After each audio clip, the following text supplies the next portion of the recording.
You ask Tiger to solve. This deals with linear equations with one unknown. The final result is x equals 2 over 3. Let's solve it step by step. Group all constants on the right side of the equation.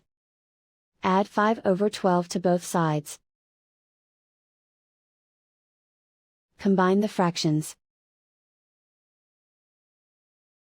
Combine the numerators. Reduce the zero numerator. Simplify the arithmetic. Find the lowest common denominator. Multiply the denominators. Multiply the numerators. Combine the fractions. Combine the numerators. Find the greatest common factor of the numerator and denominator.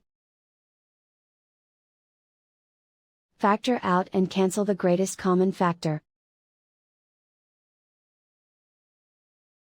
And so the final result is x equals 2 over 3.